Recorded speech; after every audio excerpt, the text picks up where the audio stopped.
Hi guys, നമുക്കിന്നൊരു beef കറി beef fry ഉണ്ടാക്കിയാലോ?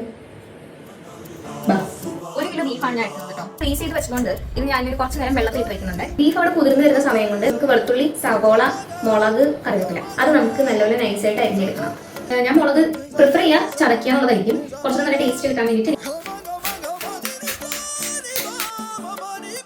ചൂടാകുമ്പോൾ നമുക്ക് അപ്പം തന്നെ എണ്ണ ഒഴിച്ച് കൊടുക്കണേ. കുക്കർ ചൂടായി വന്നിട്ടുണ്ട്.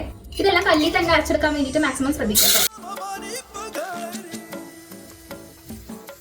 ഗോൾഡൻ കളർ ആവണ്ട, ഒന്ന് ഇങ്ങനെ വാടി വരുമ്പോഴത്തേക്ക് നമുക്ക് അതിനകത്തോട്ട് ഫുള്ള് മഞ്ഞപ്പൊടി ഇടാം. കുരുമുളക് പൊടി കുറച്ചിട്ടാൽ മതി, എരിവിൻ്റെ അനുസരിച്ച്. ഇവിടെ എനിക്ക് എരിവ് ഭയങ്കര ഇഷ്ടമാണ്, അവർക്ക് എരിവ് ഇഷ്ടമാണ്. ഞാൻ അവളുടെ കൂടെ അനുസരിച്ച് മതി. 1.5 ടീസ്പൂൺ മുളക് ഇട്ടാൽ മതി. ഏതെങ്കിലും മീറ്റ് മസാല എടുക്കാൻ നോക്കുക. എടുത്ത് നമുക്ക് കുറച്ച് പിഴിഞ്ഞിടാം, അടച്ചു വെക്കാം. നമ്മളെ ബീഫ് ഇവിടെ 2 വിസിൽ വന്ന് എല്ലാം സെറ്റ് ആയിട്ടുണ്ട്. ഇത് കടിച്ചു നോക്കും. അത് കല്ല് പോലെയാണ് ഇരിക്കുന്നതെന്നുണ്ടെങ്കിൽ ബീഫ് വെന്തിട്ടില്ല, ഒരു വിസിൽ കൂടെ എടുത്തില്ല. അപ്പം ഞാൻ പറഞ്ഞത്